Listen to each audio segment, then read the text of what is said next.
Open this.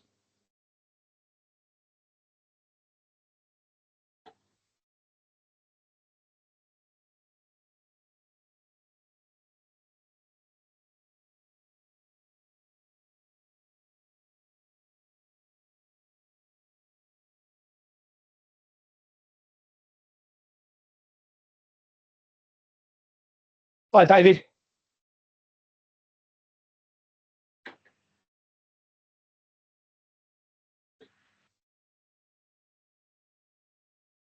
Hello everyone, welcome to today's meeting. We are just waiting for a few more people to join the attendees.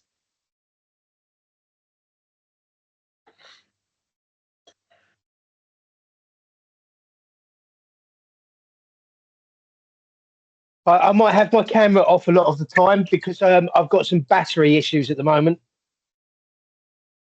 Okay, no problem. Well, battery issues and kids with chargers breaking them issues. Part of the security world we live in.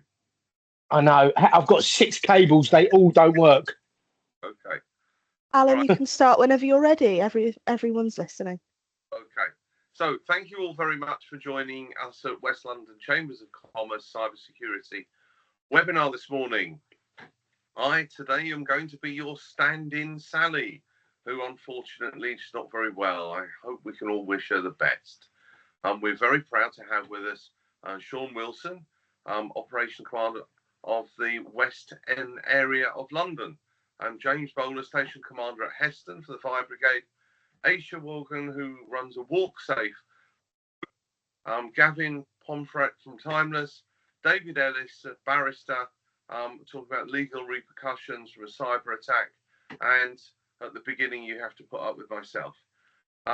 Today, in today's world, about a third of us are going to suffer some kind of cyber attack to a business. We're constantly inundated with phone calls offering us the moon on a stick, as Sally would put it, which is all complete cons. And we've progressively been moved from phishing into spear phishing, with people duping other people's IDs, as on to me only last week, for a former candidate for the local election. So in this wonderful world that we live in, created through technology that we love, we face the most enormous amount of risk on the cyber front. On the physical front, we suffer problems getting in and out of our shops, enjoying shopping, and just generally being safe, with a growing amount of knife attacks in the UK. So can I ask, please, Sean Wilson to speak first of all about these different areas. Sean, over to yourself. You're very welcome to be with us today. Thank you. Good afternoon, everybody, and thank you very much indeed for inviting me to speak to you today. I hope I keep getting an annoying message popping up stating that I've got poor signal quality, so let's hope for the best. I've put my phone on as a hotspot, which might be better, but do let me know if you're not receiving me properly. I'm going to start with, so I'm going to talk for about 15 minutes, and I'm going to talk through the current policing landscape, the challenges that we're facing in policing, both strategically and operationally, what our local issues are out here in West London, what we're currently doing, and of course asks of yourselves. Sorry to interrupt, Sean, if you would like to turn on your camera as well. My camera is turned on. Yeah, I can see Sean from this centre. I've got a good image. Okay. That's my smile, Alan. So the key bit now is, so I think it's fair to say the new Met for London, in fairness, is the way that we are looking to reform the Met. We have been through an awful lot and I've covered an awful lot in policing over the last few years, and it's fair to say up to a point we've lost the confidence of the public. But I have to say we've also got a lot of public confidence in areas that may not be so explicit or highlighted in different areas. So we need to make sure that we are able to deliver the service that we can within the capabilities that we've got. But there are a number of challenges that are going to that we're facing. The aim of our reform plan is called under the brand of New Met for London, and that is more trust, less crime, and higher standards. Our policing priorities will change as the London priorities change, but they currently are, as what we look at, is the violence against women and girls, domestic abuse, high harm offenders, knife-enabled crime for those under 25. In addition to that, we've got a big focus now, obviously, around how we deal with retail crime. But the policing landscape, in other words, what is the arena in which we are sitting as police officers at the moment? Number one, of course, we've now got a new government. Up until very recently, it was the polarisation of politics. But now we've got a new government, and hopefully now we'll have political stability. The next one is the amplification of views on social media. So we get an issue, but it's then amplified in social media. And staying with social media, we are suffering awfully from fake news or distortion of existing news. What we've definitely seen in West London, I was brought up in Northwest London, and I've worked in London all my life, is the changing population around us and how London is changing. That's largely dictated by world events. And of course, the last 10 to 15 years have seen quite significant changes in crime types, changes in public values, changing in public attitudes. Therefore, this then looks at the landscape in which we're policing. So what are our challenges? So firstly is reputationally. I have to be frank, there is still bad news sitting in the wings, which I can't and won't disclose to you now, but we've still got cases of officers who we're bringing to trial. But the one thing I want to reassure you all is, in terms of our high standards, is that we are dealing with that. Reputation as well. One thing I've realised that you cannot please all of the people all of the time. And somebody once told me, there is no single formula. There's no single formula for success. There's no single formula. There are many formulas around that contribute to failure, but the one single formula for failure is trying to please everybody all at the time. We simply can't do it. The other areas are economic. Funding. We've had to be quite clear that issues facing policing, we are obviously needing funding. Many of the issues that we're dealing with, we can't simply police our way out of. And so the economic side and how we work together within the business community with residents, local authorities, other statutory partners such as health services, etc. All of that, the education sector in particular, and I'll come on to the importance of that, that is only working in strong partnerships that we are able to deal with some of the many issues that we've got. Economic issues go a lot further. It's how we invest in the future, how many people we take on, recruitment, retention, pay and conditions, but also it's how we place our buildings, how we upgrade our fleet, etc. So the economic side is actually really important to us. Legislation. Interestingly, legislative risks and challenges. There is a plethora of legislation. Much of it we will embrace and adjust our policing model to deal with, but what is clear that I'm not convinced that every single law that is being passed can we police alone, enforce alone in isolation. I'm not sure that we can. The online harms bill is going through Parliament at the moment. Most crime now, I think, when you look at numbers of crime, much is committed now online. You can't compare policing now with policing in the 80s and the 90s because the world is different and how crime is committed now is different. When I talk about economic, we've got a lot now as a result of the conflicts around the world. Our societies are changed. And of course, with that comes more different organised crime groups and how crime is dealt with. So that in itself becomes a challenge as well. Much of the crime we're dealing with now actually is very organised, and I'll come along to how it affects yourselves and your businesses shortly. So what are my operational risks? Number one is recruiting. You'll have seen the police commissioner, Sir Mark Rowley, in the news talking about our need to recruit. There are many different factors now why people won't join policing today. And you could probably do a list. I'm not convinced this is all reputation. I think pay and conditions are quite a significant factor here.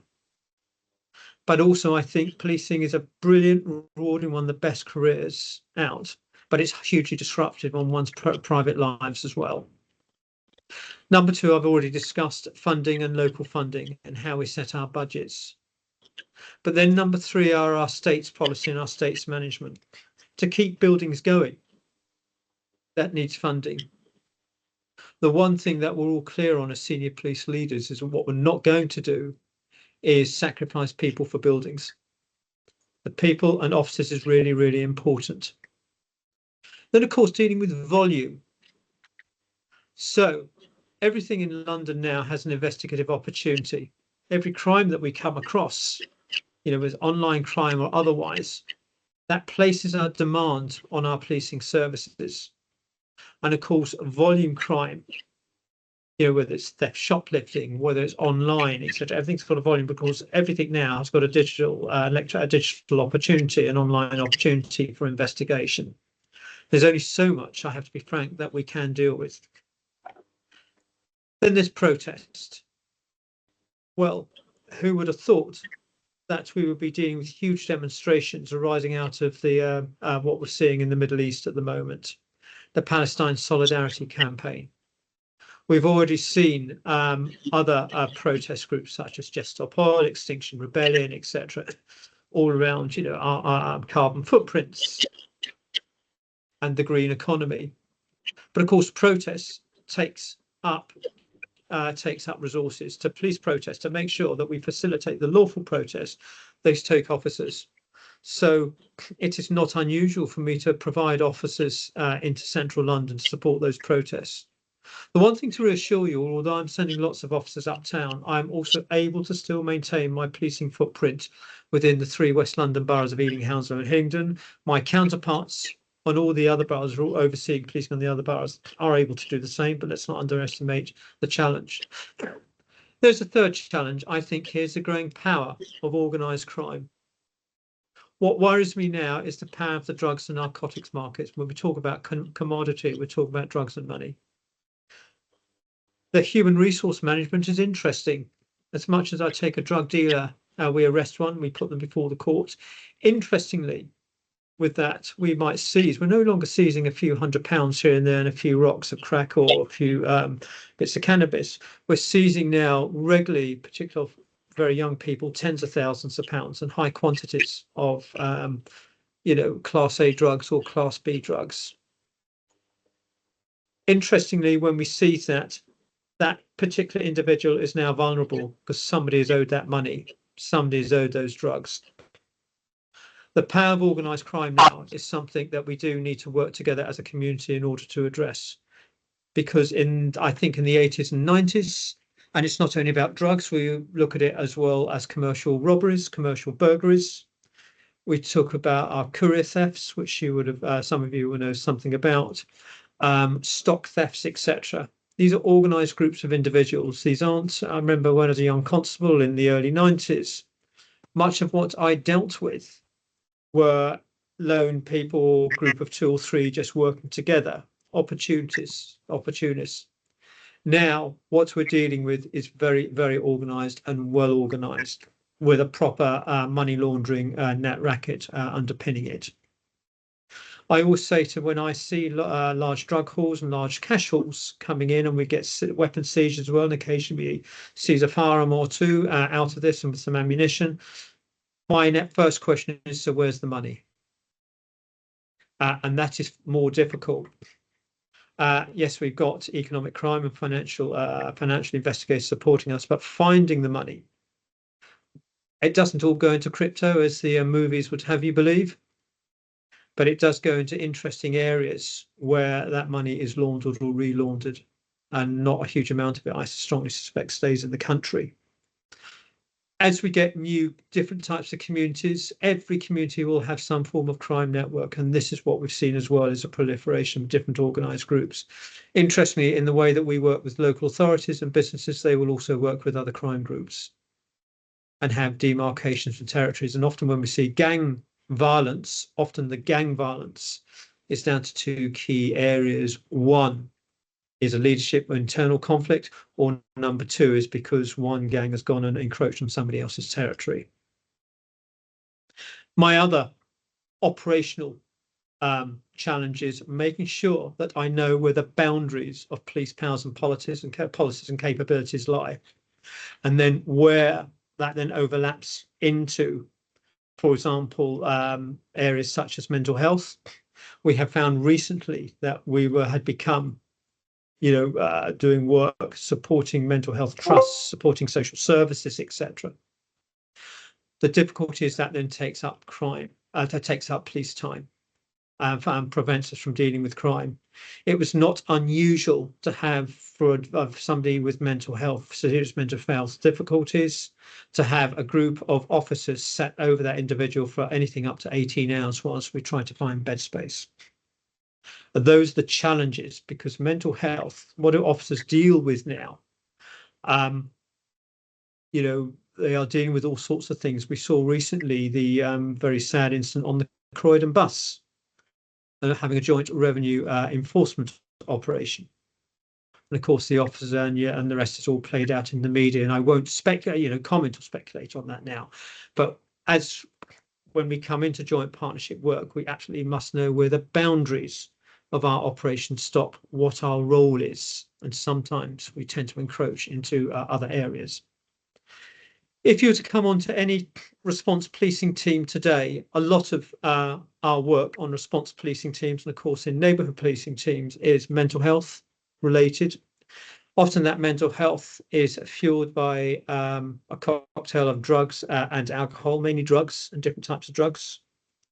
In the way that pharmaceuticals and the drinks industry evolve, and the food industry evolves, as does the illegal drugs industries. And what we're seeing is different drugs now coming onto the markets, different brands, and the way they've genetically modified drugs. And all of that then has an impact on people's on those who choose to take drugs, on their mental health. The next one is missing persons. Missing persons has become, we've reevaluated how we address risk. Interestingly, 70 to 80%, depending on where you are, of all of our missing persons now are teenagers. It is not unusual to realise that up to 70% of those teenagers may be involved in some form of illegal, either child criminal exploitation or child sexual exploitation activity, sometimes through no fault of their own. They get sucked into the gang culture, and the rest is history, and for many of them, they can't get out.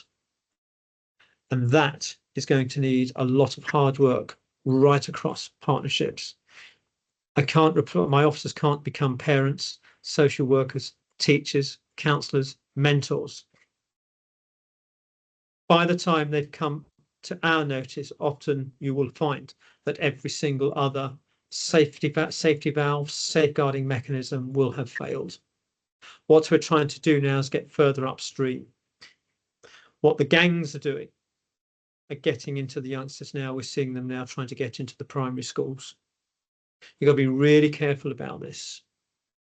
I can't put a police officer into every primary school. I simply don't have the officers to do it. I'm not sure every primary school would want us in there. I can't get a police officer into every single secondary school. We have a cluster. My officers have a cluster of secondary schools which they focus on. All of this will impact how we deliver and how we deliver locally.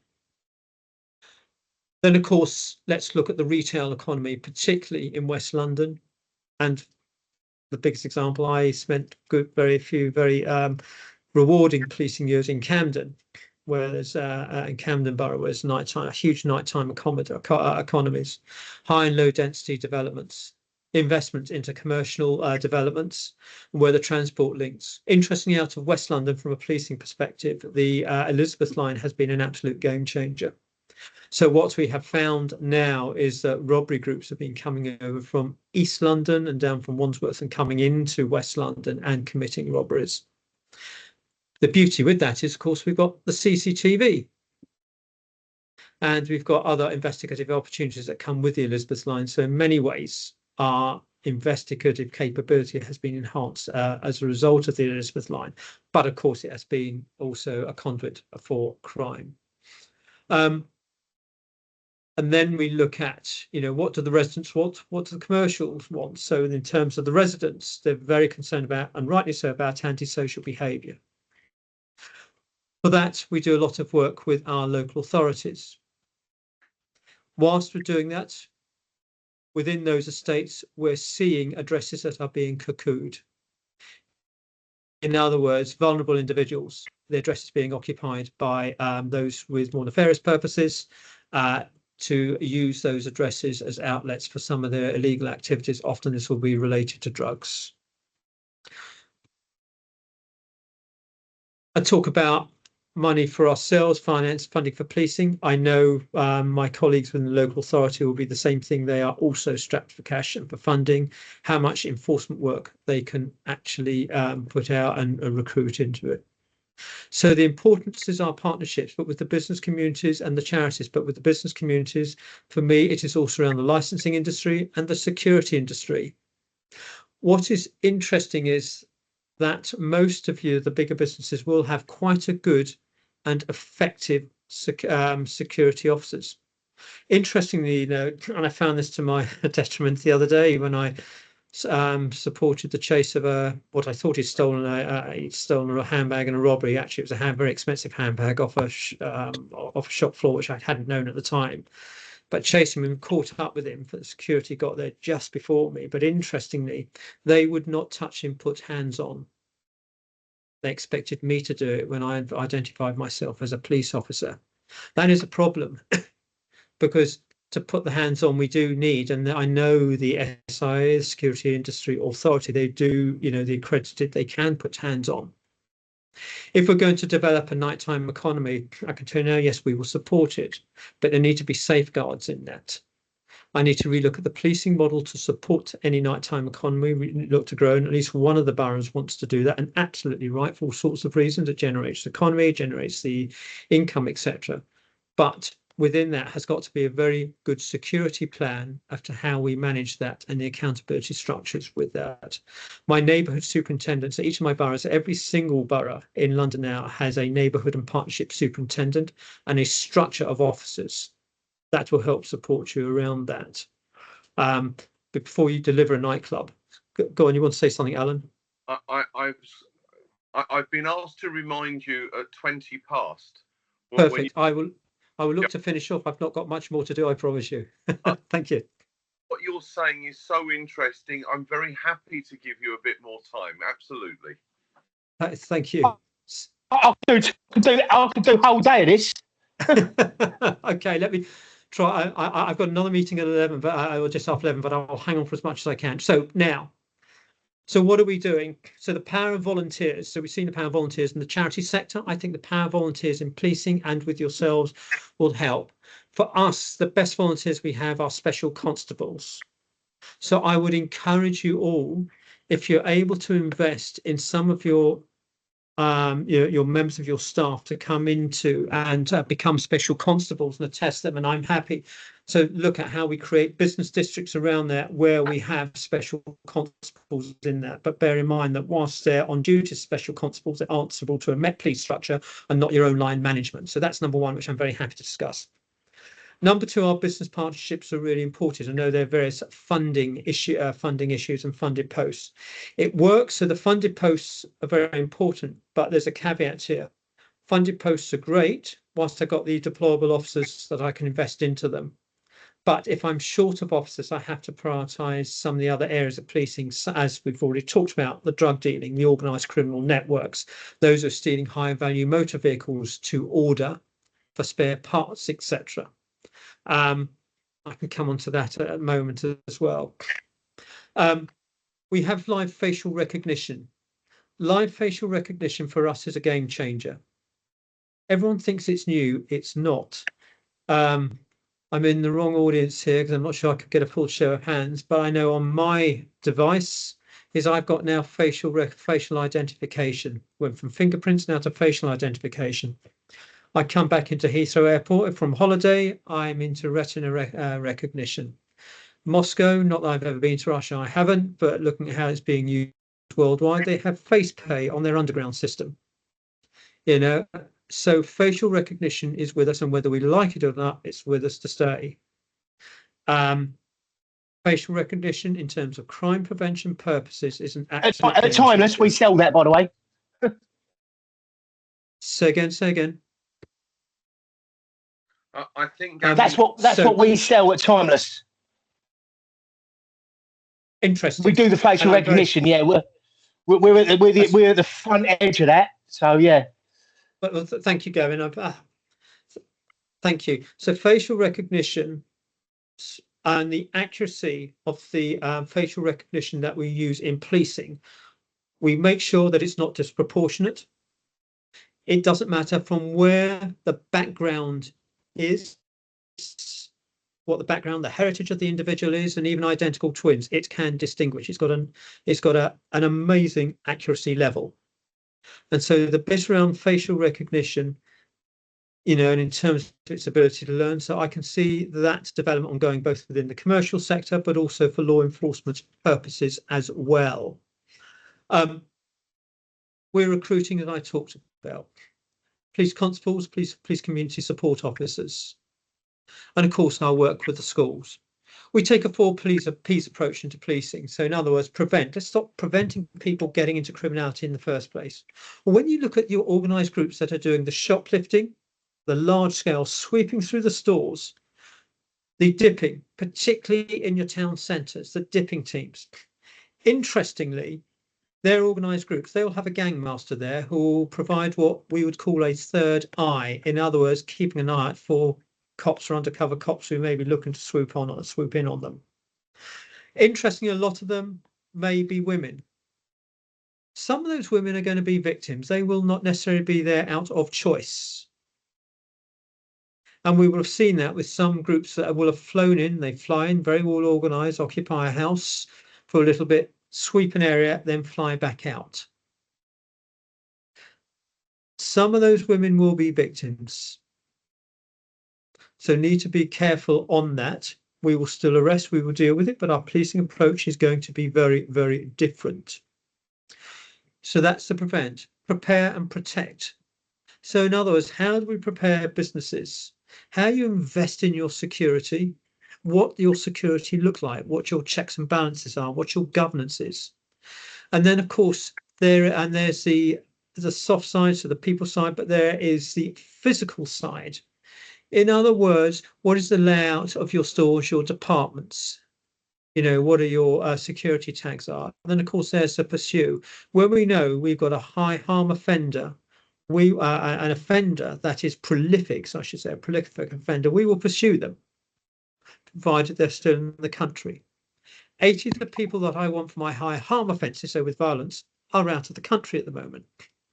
And we are experimenting not in any of my boroughs, but they're looking at a concept called clear, hold, build. Police clear an area of criminality, they hold it, and it's be a small town centre, you will never clear a whole borough, and then wait for the investment then to come in, how we then build around it to build a safer environment. So I'll finish off about what we need to do. I must encourage that we are us all to report the crime as much as possible online. We're all data led now. Government puts funding through data, allocates its funding through analysis of data. If there isn't the data there to support funding applications, we don't get the funding. It's as simple as that. So data is important. The only way we get the data if we get accurate and consistent reporting. So number one. Number two, can you put an impact to crime on your businesses? So somebody quoted, I've seen the newspaper, I've seen various different figures, but on average it's about the impact of the drugs market. The turnover of the drugs market economically is about 12.5 billion in the UK nationally. That's a lot of money. But what do I need then to support a busy town centre? Do I focus on drug dealing? Do I focus on the people who are raiding the shops, etc.? And there we need our partnerships. Then there's your own internal processes and vetting. Not always, but occasionally. Sometimes what I've seen when I've dealt with companies, we've dealt with companies where you've got what I call the shutter burglaries. Sometimes there's been a bit of a leakage of information. Sometimes that's just loose lips, foolish talk. Other times You may have a leak in there. When's your company vulnerable? When is new stock arriving? September, we're going to get the new iPhone coming in. I think it's September, October. Those are familiar with Apple products, but I'm 99% sure we're going to be getting it there.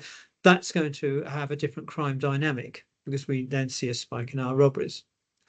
What is your shrinkage like, etc.? So that I would be honest with you all. Please have a really good hard look at your physical. I won't go into cybersecurity. I know you've got to talk around cyber shortly.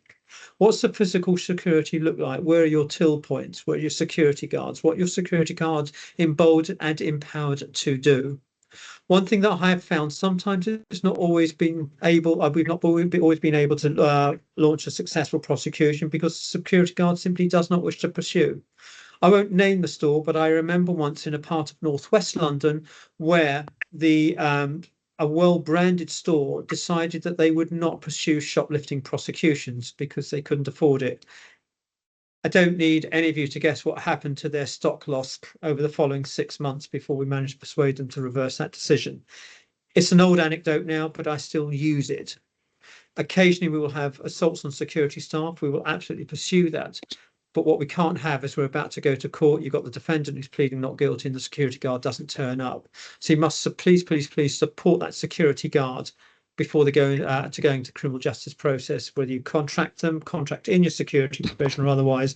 I need those people in court and physically turning up because I do know the second that security guard walks into court, that defendant will go from not guilty to guilty prior to then getting into hearing. Otherwise, they'll string it out for as long as they can.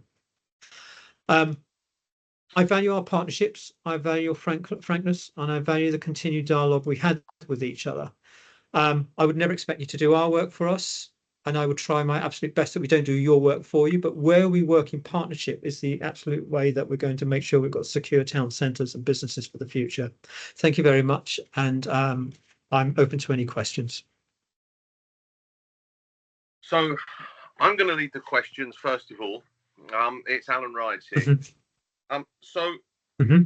We are looking to have a business improvement district in Hounslow Town Centre. We currently 2 marshals who do external work, seeing what we've now targeted them to do is to build up a lot more data. And we want the data to show who is being robbed, where the antisocial behaviour occurs, which store it happens with, and to try and then build up some data so that we can pass that data and information back. And we're going to be looking to have a meeting with the local police to say, look, how can we best use data so that we can try and be a bit more of your eyes and ears on the ground? Alan, that's a really good and very pertinent question. My thought process around that, you must involve the local authority and the heads of community safety in those discussions. We work very closely with them. They will have a lot of those statistics already. Any request for statistics around individual store thefts, we have to be a bit careful of, because that would need to come in as a Freedom of Information Act request, or we could do that with the local authority, because some stores will not want to publicize that kind of data for all the obvious reasons. So there we need to think about how we provide you with the data or how we can support you around that. But definitely with the local police, very happy for my neighbourhood partnership superintendent, who's Superintendent Alan Puri, Anil Puri, I'm so sorry, and his deputy is Chief Inspector Barinda Gill. And Alan, they will we're already on looking at that. We have a small town centre team in there at the moment. We are looking to build it up as we get more numbers through the door. I do meet with both of them regularly, and we're building this. So does anybody else have any really good questions for Sean Wilson, please?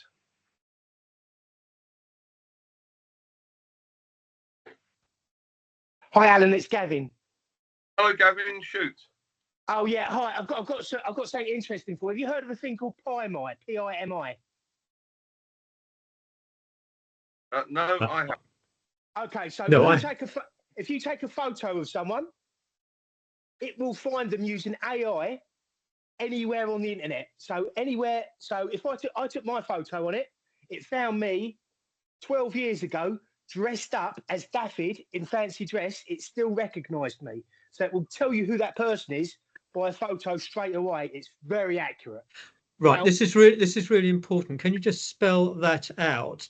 PIMI, P-I-M-I. Okay, and the reason why I say that is, in a way, we can use that for positive purposes. I can see that also being used for nefarious purposes as well. Yeah, it does. But let me finish on that. So you could do that facial recognition, yeah? Now, here's the solution to a big problem. Now, when you go into a shop, if you steal something, 9 times out of 10, the alarm will go off on the way out the door. Yep. There's the problem. What you need to do, using facial recognition, and this is free, okay? The alarm goes off on the way in, not on the way out. So you notify the shopping mall or the centre on a yellow, green, red alert that as soon as someone comes in, they're recognised, and then the alarm goes off. So it's preventive. They don't even steal anything, but everyone, all the SIA are on guard, and they'll know. So the beep as they go in the door will go off. Now they'll start putting hoods on, they'll put masks on, they'll do everything else. But you're going to notice someone. You're going to notice someone with a dodgy beard or fake moustache, looking like Inspector Clouseau. So I think you need to look at that whole facial recognition, but have the alarm going in on the way in rather than the way out. And that could be a silent alarm, by the way. You don't have to. Yeah. So I think that's for individual companies to choose whether they wish to do that. Well, shopping malls, just shopping malls, any town centres. Gavin, that's brilliant, but I know that so they will. That's a brilliant suggestion. I can't endorse it or say don't do it, because obviously they've got to look at the legal position of having those images on their databases and things like that. So that's fine. So we're all going to vote for you to be Prime Minister next time. So don't worry about it. You're very kind. Thank you. May I ask, is my mic working? My other question for you, Sean, is can you give us a little update on the situation with the stabbings that happened a few weeks ago in Feltham? I didn't get the question, and I think it might be your end because I'm hearing questions from others. Okay, here. Can somebody do a skip relay for the question, please? Okay, the question I was asking you, Sean, is can you give us an update in the 3 or 4 stabbings that happened 2 weeks ago in Feltham? Yes, I can. So we have had arrests that have come out of that, and we are aware of who is responsible and the reason behind those stabbings. I think on a recorded meeting such as this and with the audience, I don't know everybody here, it'd be inappropriate this time for me to comment any further because obviously it has got to go through a criminal justice process. So forgive me if I don't go into detail, but we the local officers and our local investigations, so our complex crime investigation teams and our proactive teams have done some exceptional work down there. The detail, all we wanted to know is the perpetrator is off the streets.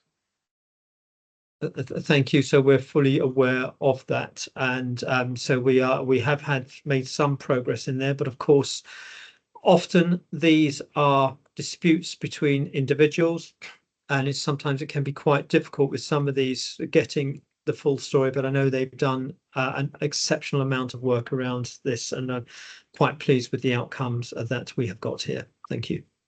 Fantastic. Does anybody have any other questions for Sean?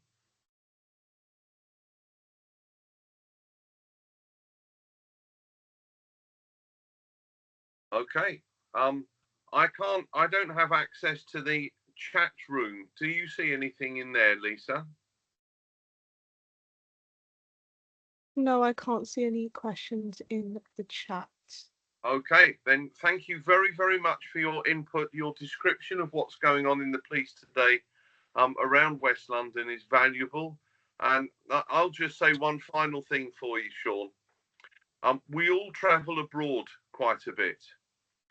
And when we travel to places in Europe and places in the Americas and further afield, I think we all feel a lot safer when we're back home looked after by our own British police than the way how the police forces act and behave sometimes abroad. Thank you. There is one question, which was, how did you spell that AI tool name? So I think that's a question for Gavin. PIMI.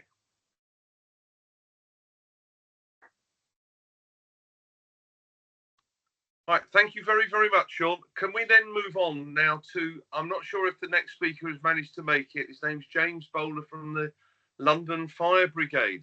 No, he's not here. Right, okay, then in that case, Aisha, you're up a little bit quicker than you thought.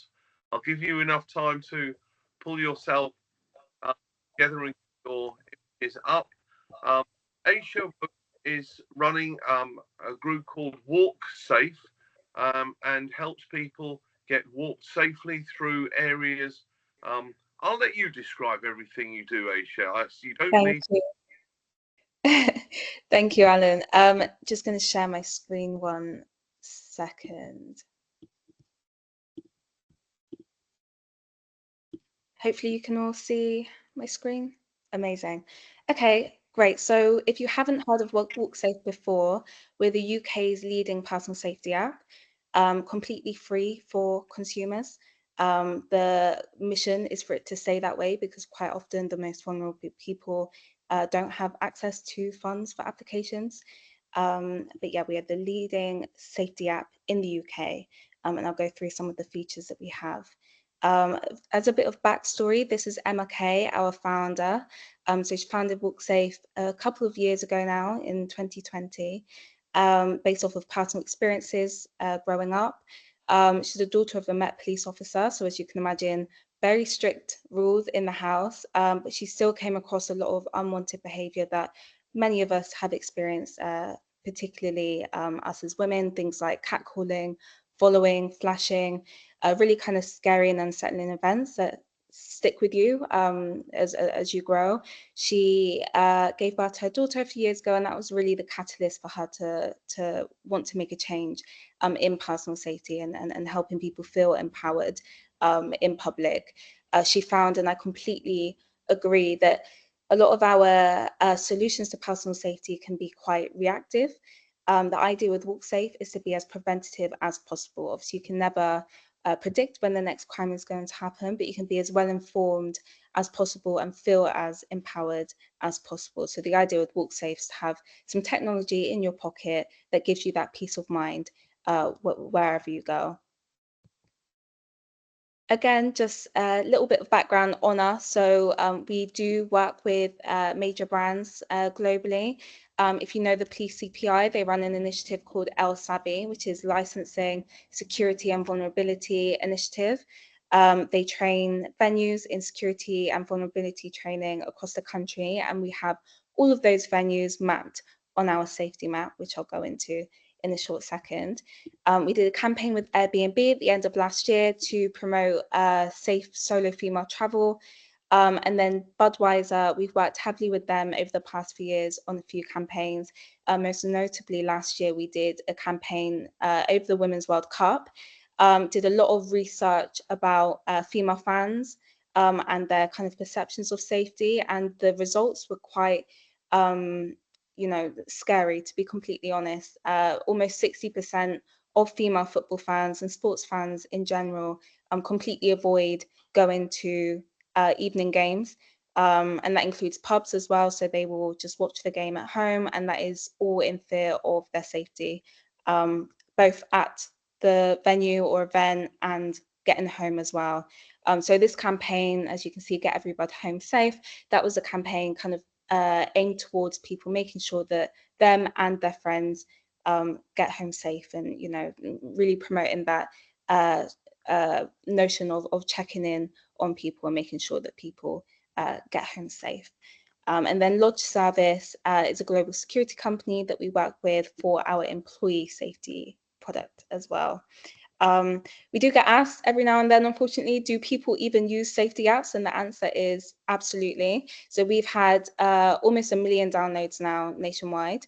That includes 105,000 kind of total monthly active users. And in terms of our kind of app breakdown, almost 75% of our user base is women, but 27% identify as male or other genders as well. And in terms of ages, as you can see, our users are all different types of ages, but we do have quite a large section of our user base between kind of 18 and 35.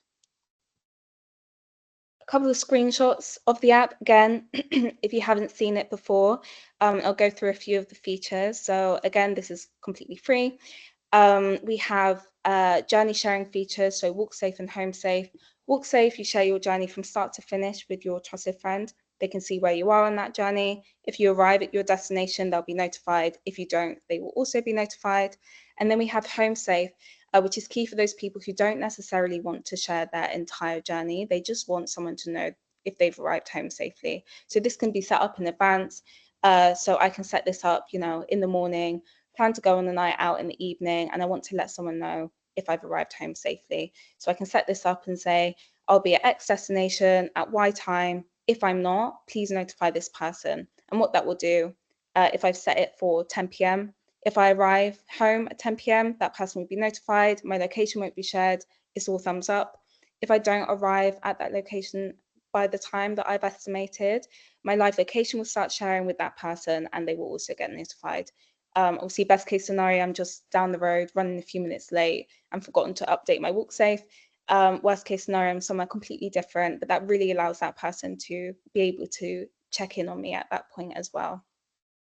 And then we have Follow Me for things like dog walks, meetings, runs, anywhere where you don't necessarily have an end destination in mind. You just want someone to see your location for a set amount of time. And that can be, you know, from 30 minutes to a couple of hours.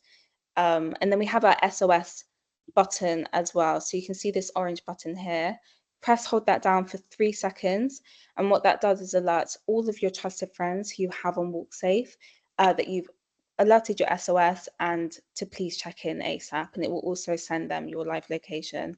We do get asked every now and then, especially by you know, our friends in policing, why this doesn't go directly to emergency services, and the reason is that this is a tool to be used kind of before anything like that happens. As I said, the premise of WalkSafe is to be as preventative as possible.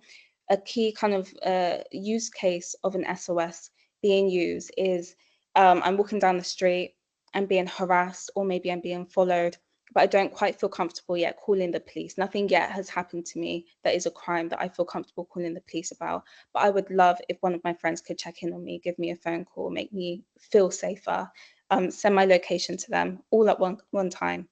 With the SOS button, I can do that really, really quickly. And like I said, anyone who I have on the app, and that can be friends, family, or if you have WalkSafe Pro, your business, can check in on you immediately. So that's the SOS button. And again, being a preventative app, we really don't want this feature to be used, but we have it kind of there as a tool, as a peace of mind.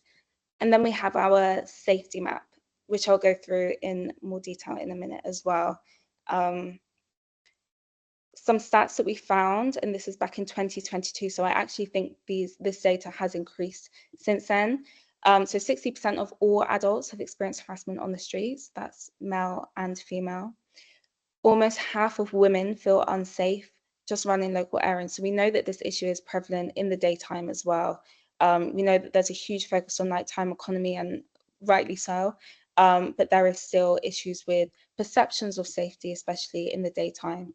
And then 81% of women who visit pubs, clubs and bars consider their safety when getting home. And what we found as well with the cost of living crisis is that a lot of people are walking home. Instead of getting those reliable, you know, taxis or, you know, public transport home, a lot of people will walk. So again, just more kind of data as to why WalkSafe exists. And then this key stat, so 63% of women said they prefer to visit premises with safety initiatives. What we found is that a lot of people don't know where they are.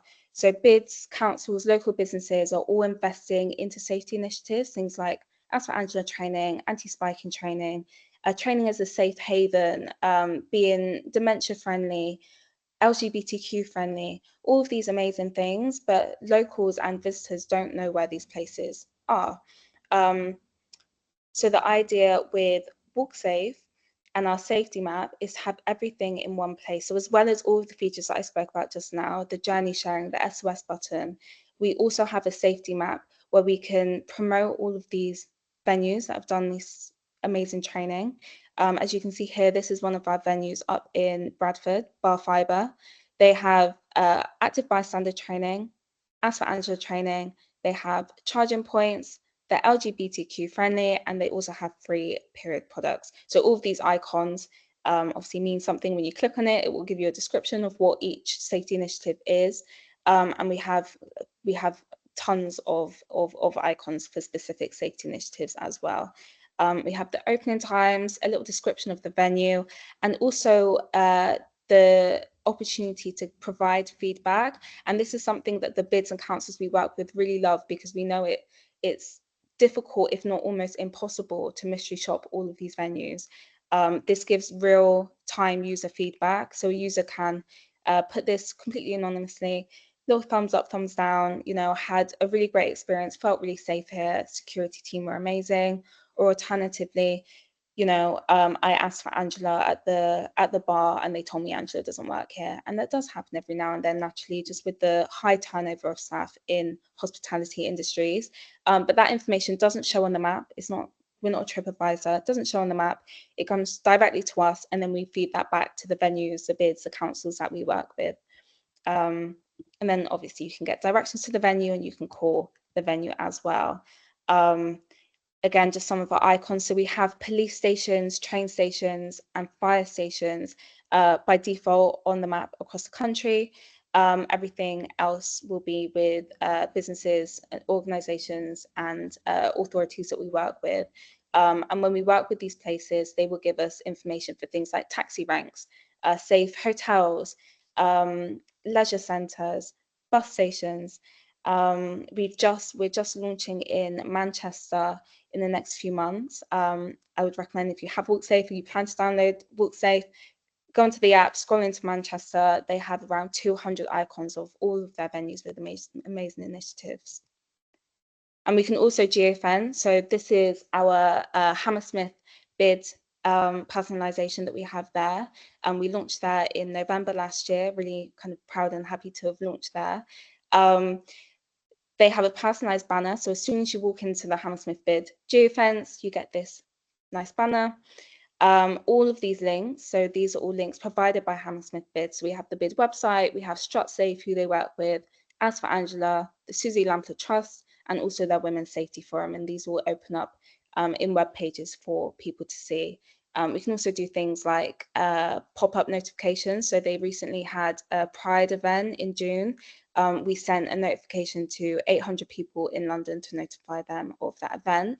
And I know that they had a great turnout. So in terms of kind of promotional and marketing opportunities, WalkSafe can really hold a lot for an area. And then community icons. So we have things like poor lighting, restricted access. These icons a user can place on the map. This is customer facing. So if I place a poor lighting icon because I've gone on a route and a place is really poorly lit, anyone else walking that same route will be able to see that icon. They can also put thumbs up, thumbs down. Is it still poorly lit? And for example, if I'm walking and I see that 3 people have identified one specific area as poorly lit, I might want to avoid that area and take a different route. With the bids and councils we work with, we feed this directly back, and that gives a really kind of nice picture of what might need to be worked on. We also have anonymous incident reporting. We haven't always had this. We were actually asked to do this by Leeds City Council when we worked with them, so we're active in Leeds as well. And we also did a lot of research in unreported data. We are speaking with the Met Police, and they are very aware that there is a reporting gap, especially with hate crimes and VAUG crimes, violence against women and girls crimes. There is a lot of unreported data, especially for the low-level crimes. So things like catcalling, harassment, We now have an icon for flashing as well, indecent exposures. That was identified as a really unreported crime. Again, completely anonymous. We do always recommend a user to go directly to the police in the event of a crime, but we know that this doesn't always happen. So this is a really kind of safe space for a user to report these incidents anonymously. They can put the location, they can put as much detail as they want. Again, that goes directly to us, doesn't show on the map, and we can provide this to the BIDS councils, police departments that we work with.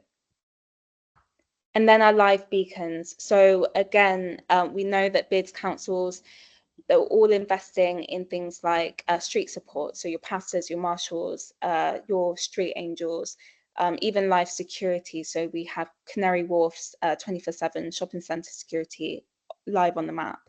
And this feature allows these teams or a member of these teams to have a encrypted login to WalkSafe, and they can broadcast their location for a specific amount of time. So if they're, working a 4-hour shift on a Saturday night, they can share their location for 4 hours, and that allows people, and again, this is very useful in the nighttime economy.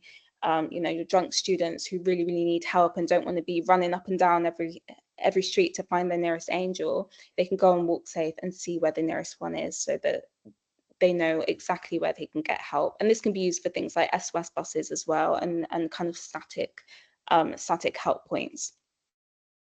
Another question we get asked, does this actually work? And again, the answer is yes. So we had a study last year in 50 other safe spaces and found that 10 cases were reported to the police where people had used WalkSafe safe spaces to escape serious assault and harassment, ranging from domestic violence to serious sexual assault. And we also had, this issue isn't just for women. We had males use the venues as well to escape violent attacks. But this is, again, completely nationwide. So Coventry, Manchester, Norwich, Newcastle, and we have one in London as well. One thing that we didn't quite expect from this safety map is a positive reaction from venues. So what we had was the untrained venues, which naturally don't appear on the WalkSafe map, having a bit of FOMO of the safety trained venues that were getting the additional footfall. And from that, asking, okay, how can we get on the WalkSafe map? How can we get more training? What do we need? We work with almost all of the training providers nationwide. So we work with As for Angela, Best Banan, Safer Business Network. So we can really help, El Savvy, as I stated earlier, we can really direct these venues in the right direction and help create these safer BIDS councils and spaces as well. And again, this is just an overview of some of the places we are at the moment. So Leeds, Bradford, Hammersmith, South Yorkshire, Wakefield, North Nottingham, West Yorkshire. As I said, we're launching in Manchester in beginning of September. South Yorkshire we're launching in this month. So it's really kind of growing. And we're also growing in West London as well. So Hammersmith has joined us. Fulham will be joining us soon. And we'd love for some more bids and areas to join us as well. But that is the end of my presentation. I would love for any questions, if any of you have any. Wonderful, thank you very much, Gavin. Very well. Anybody got any questions, please? Yeah, it's Gavin. I do. Hi, Gavin. Oh, hi. Yeah, brilliant app, by the way. Well done. So, when you become a user of your app, do you verify the person via passport or driving license? No. Okay. Second question is, do you keep the data of anybody's information? We hold data for up to 7 days, and the only reason we hold data is to aid in the case of an investigation if we need to. Okay. We don't, we don't hold user data, location data, unless it's provided. So my only problem with this, which I'd like you to have a look at, and is it Paul, the police officer? Sean. No, it's Sean. Sean, sorry, Sean.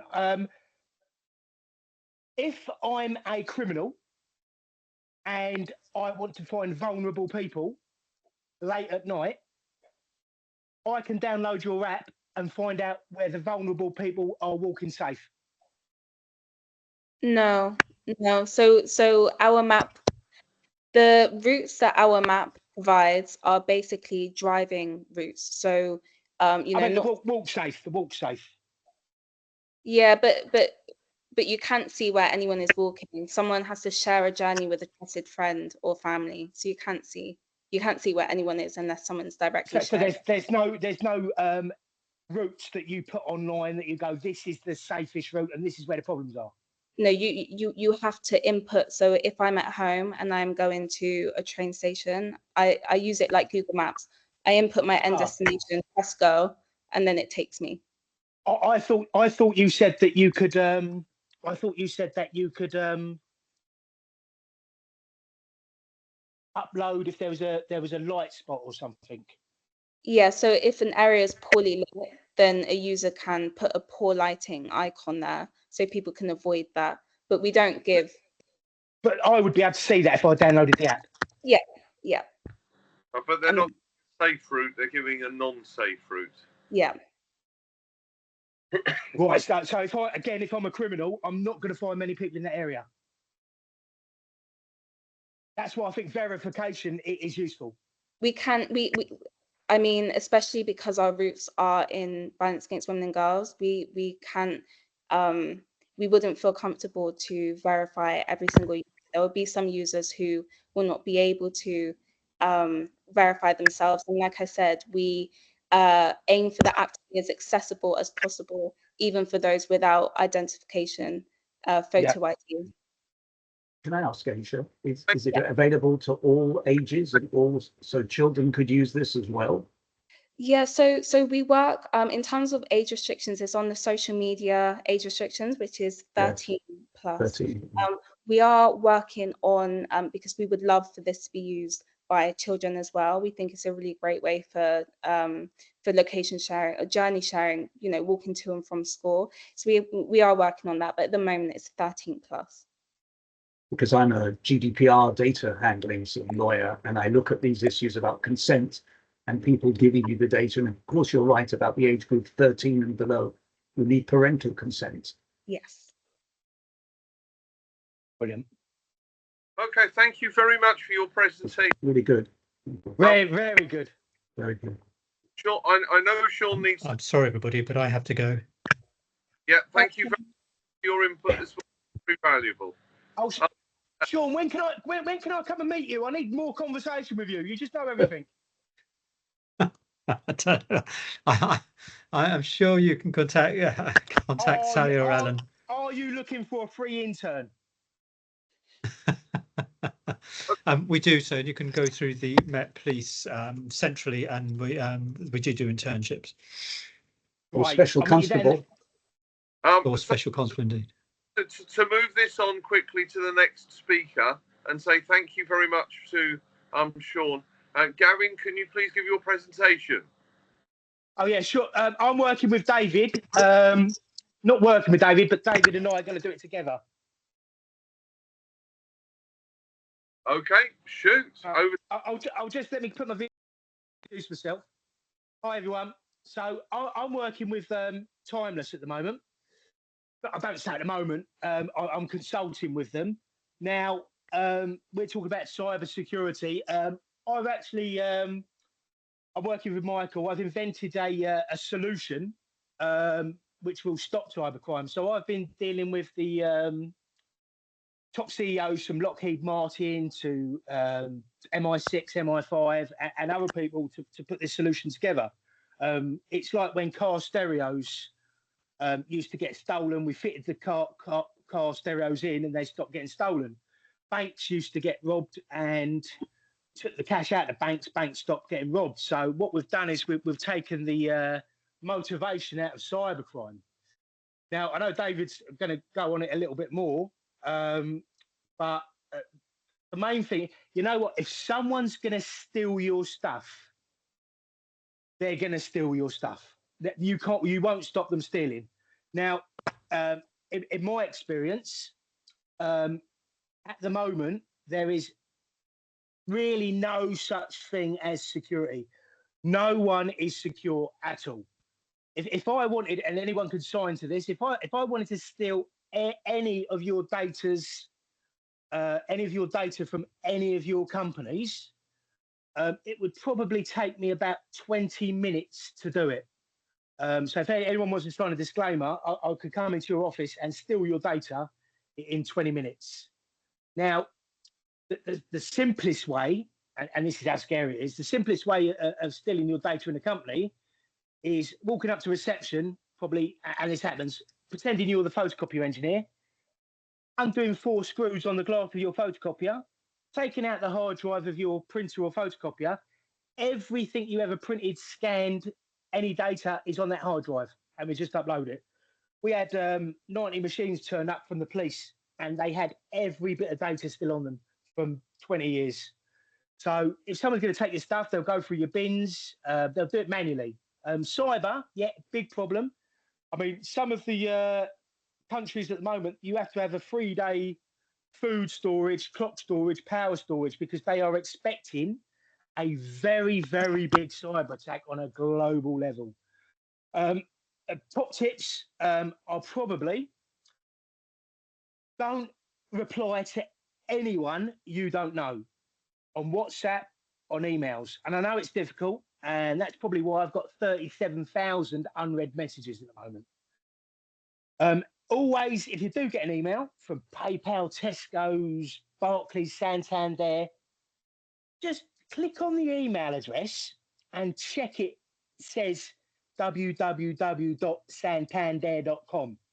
And if it says anything else, .io, .ae, .anything else, it's not real. There's also now, the latest thing is phone calls or voicemail messages. Now, people can clone your voice, your child's voice, by AI. And this is happening a lot at the moment. So you'll get a message from your son, daughter, friend. Hi, I'm stuck at the moment. I've got a little bit of thing. Can you send me some money? I need £500. This is my bank account. It will sound like your son. It will sound like your dad. It isn't. So you've got to be so wary of phone them back. Don't transfer any money. If it sounds too good to be true, it's too good to be true. Now, with your phones themselves, there's not a lot. Your emails, phishing attacks, spear phishing attacks, it's going to happen. The biggest problem you've got within your organisation is fear. Now, if someone's got your laptop or your mobile, they give it to their kids, they open it up, and they're not going to tell you that they did it. It's very difficult, but you've got to somehow not scare your staff into the fact that they don't tell you what's happened on their computer, what's happened on their mobile phone, because that's where it comes in. What they do once they've attacked your mobile, they may not be stealing your stuff. What they do is they put a bot in there. And this bot is a little bit of power or a little bit of software within your thing, and that's used to attack other companies. So if they get 300,000, they'll do a attack on a website and they'll take down hospitals, etc., etc. So really, my best advice to you all is go and buy notepads and pens, put your laptops in the bin, and start meeting people in pubs instead of phoning people. Easy. Okay. I'll let David do his presentation, and I'll tell you at the end what timers do. And if you've got any questions, all we do is we're on a personal level. If with us you do get attacked, we'll pay all the ramifications. We'll pay your insurance. We'll pay for your new stuff. We'll pay for your. If it comes to £200,000 and you get hit by a cyber attack, we'll pay that money. That's how confident we are at what we do. Over to David. Okay, can I say before you start, David, my apologies for the last presentation. It was taken over by a bot that was AI powered. This is sense of humour. Right. No, I'm going to counter that, Alan, by saying, I can no, you're listening to the. Can I be your advocate? That is the real side of many of the interesting characters who are operating in this world of cybersecurity. You have to have this kind of proactive mindset all the time. New threats are coming apparent, and we've heard one explode today, haven't we, Gavin? We've seen. I mean, yeah, it's going down at the moment. I mean, it's not, you're not going to know about a lot of them. Chaps is going to go down. But the biggest fear is there was 9 million plus cyber attacks last year. And Dave's going to talk about this. Okay. And the government have set up a thing where you're supposed to, by law, report your attack. Okay? If you don't report your attack, when you report your attack, you get they come and have a look at you. You've got to show something. If you don't show due diligence, then you get fined 20,000. You're able to go through this, but you've got to report your attack. There's 3 million, and the law says if you're a company, you've got to report your attack. Last year, only 1,500 attacks were reported by corporations. So it's all done in secret, so you don't know it's happening. Yeah, and I'm going to get to this. I'm going to try not to cover the same grounds as we were just talking about, but you can see some slides from me now. But again, just put your laptops in the bin and your phones in the bin. You'll be fine. Well, you won't hear my delivery then, but if it's all right, Alan and team, can I say a few words and try and? Okay, Gavin, please. How long have we got? 5 minutes? 10 minutes? Because you, yeah. Thank you to everybody. I hope you can see a few slides. They're looking rather interestingly on my screen, but the purpose of this talk was to say, yes, of course, there are lots of cyber threats, cyber risks, cyber crime, and that's all relating to the huge use of data across so many different sectors and business areas. But it's particularly a relevant worry for SMEs, small companies. So I thought I'd just go over where sort of Gavin took us and say, look, we can be hacked. We can have these spurious emails coming into our firms and organizations. They're looking even more convincing with AI. These malefactors put onto your systems malware.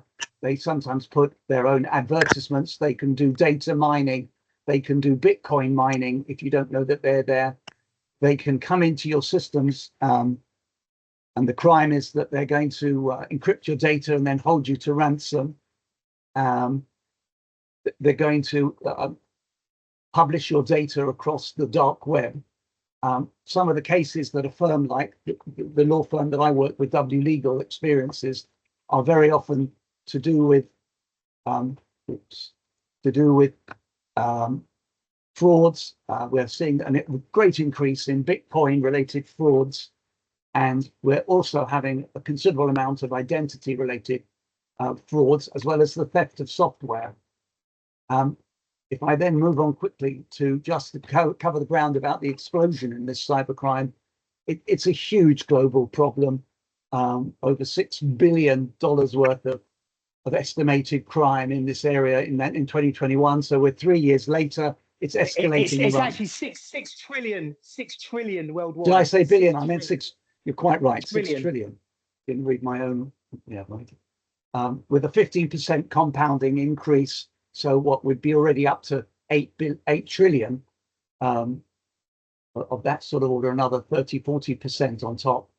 And as I've tried to explain, the victims are across the board. Yes, we're going to read about the large corporations, the very heavy fines that they've had if they breached, and some of the very vulnerable attacks with the sort of WannaCry viruses there that you can see them listed on the internet.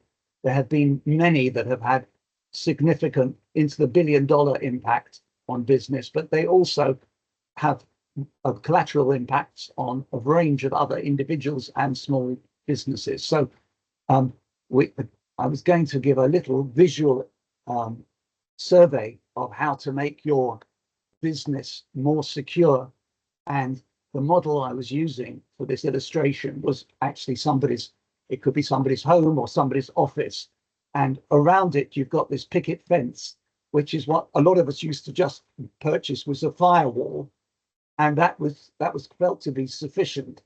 Along came the hacker, the criminal, and he very easily got through your fence, and he now increasingly has the ability to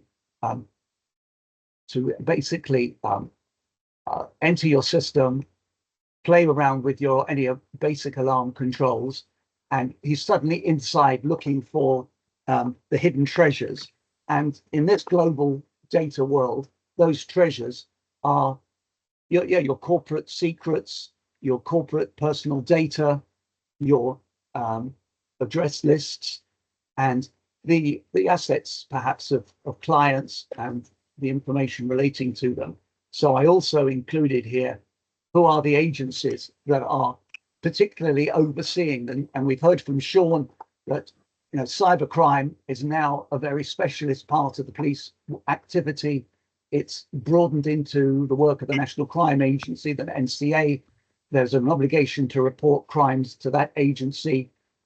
It all goes back to the Computer Misuse Act of 1990, but it's now evolved many times over with EU-related GDPR regulation, which I'll come to.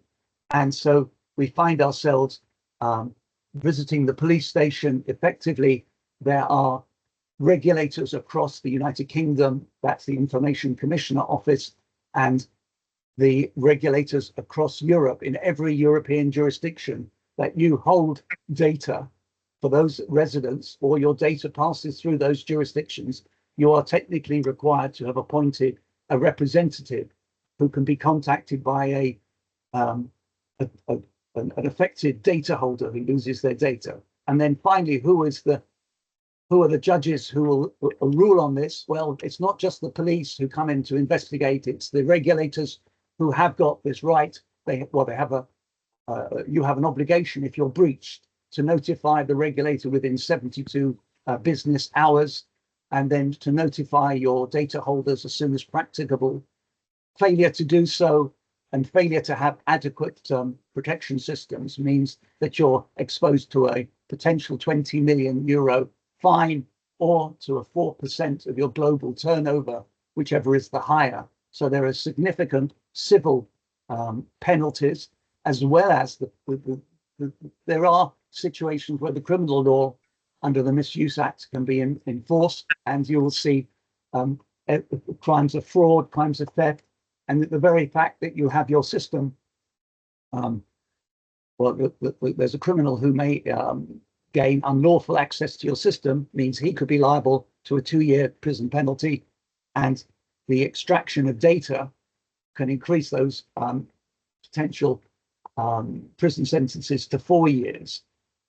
So that's a slide that just tries to sum up just how vulnerable we all are living within our offices and in our homes, in our factories, and the increasing use of the computer, the increasing use of AI makes us even more vulnerable to attack.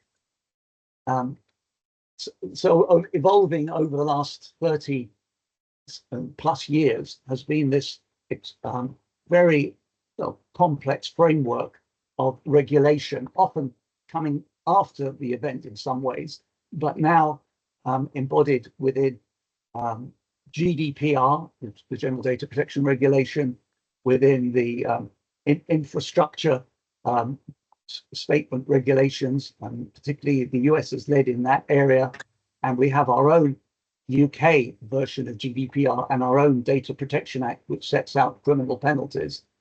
The EU has led the way in GDPR, and it's now leading the way with the new EU AI Act, which is basically very much looking at some of the areas that Gavin took us to in terms of identity, the use of identity, biometrics, transparency, making it clear to data holders when AI is being used. And so some of those areas where you might be taking identity recognition, there needs to be some thought given to how you're going to comply with automated and AI systems under GDPR rules. There have been moves for the last 20 years to get international cooperation inside of cyber crimes, and that's the Budapest Convention. And it's particularly relevant when data is often being passed across borders. It's become a hugely complex area where moving data into the United States to some of the large cloud servers has got very complex rules that have been challenged as to the legitimacy. So I've moved on here to try and explain to the membership that looking at your data security framework is a vitally important area now of business planning, and it involves careful consideration of your policies, your training, and also carrying out, in addition to training, regular penetration tests, giving an external organization the opportunity in a benign way to try and breach your digital barriers, your fences around the sensitive data that you hold. And if you don't get it right, as I've said, the ICO here in the UK, but also the fines across Europe have gone into the billions against some of the major data companies, the Facebooks, the Metas, the Googles. And this is because they haven't always complied with GDPR rules about gaining consent of data holders. They have been shown to have inadequate security systems. It's very interesting that today, at this moment, the extensive failures of airport GP systems in the UK across the globe is being put down to one particular very extensive CrowdStrike piece of software that may have had some external or even some internal gremlin in the patching associated with it. But once you have those problems, there'll be a flood of litigation, there'll be a flood of investigation and a flood of enforcement. And although the brief of a lawyer in this area is really quite technical and boring, it can get extremely serious and extremely extensive. As we've seen, computer systems coming down like this can cause major disruption. And Interpol, FBI, the National Crime Agency here can all become involved in prosecuting cases and looking into how to redress the problems that the data holder faces. And I'm going to wind up at this point and just take you to a last slide, which you can read. Can I get there? A summing up. It's data security across all types of situation, a range of crimes that now can be perpetrated against all sorts of personal and corporate data, and that one has to be constantly on the alert to the fact that the tech is changing, so that the systems that you can employ to protect your data are changing, and there are external systems called SOCs, whereby you can have your whole internal security system watched by an external third party and monitored 24/7. And I do advise you to work with, as I would do, a specialist compliance individual such as the work that I do, and also come when you need to seek legal advice as to whether you've got adequate policies and preventions. And I just finish off with my normal disclaimer that this is not meant to be any form of legal advice, but mainly to be a helpful guide to some of the people participating today. Thank you very much. Thank you, David. What a great presentation. You're very kind to join us this morning. Has anybody got any questions? Sure, Gavin will have one.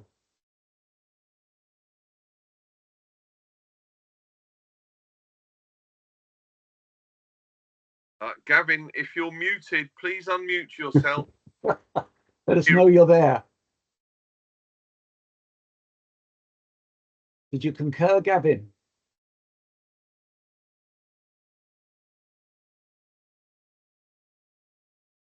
Well, I had a good chat with Gavin in advance for a few minutes, and I learned something of his background, and he's got very much the practical side of this in his mind. So it brings it together, the practical and the sort of more legal risk sort of type approach.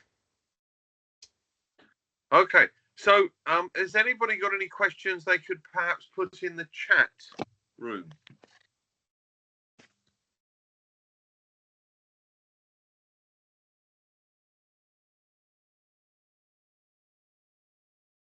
I can see there's one question about how do you spell the AI tool name, and the spelling of it is PIMI.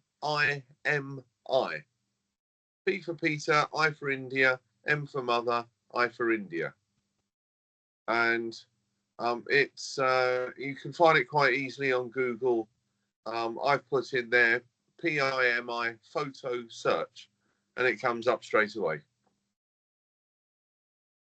I know that these people on photo face recognition are spending a great deal of time looking at the GDPR implications, and they'll probably have to look quite closely in time to the AI implications, as this, that data is being used, stored, and then potentially can be analysed on an automated basis. And all of that brings you under Article 22 of GDPR and new regulations that are coming. Okay, so with apologies for not the smoothest of running for this today's webinar, as it's the first time we've used Teams as a request from one of our speakers, plus with the hang up of the Microsoft system going down worldwide in the United States overnight, causing flights to be delayed across the world. It has an implication on our PCs. My particular PC won't let me log on to this webinar on Teams, but I'm coming to you via my iPhone. So a final shout for any other questions. If anybody can put them in the chat room, that would be perhaps a lot easier for us to try and see what people are asking. Okay, I've got a few questions. Thank you.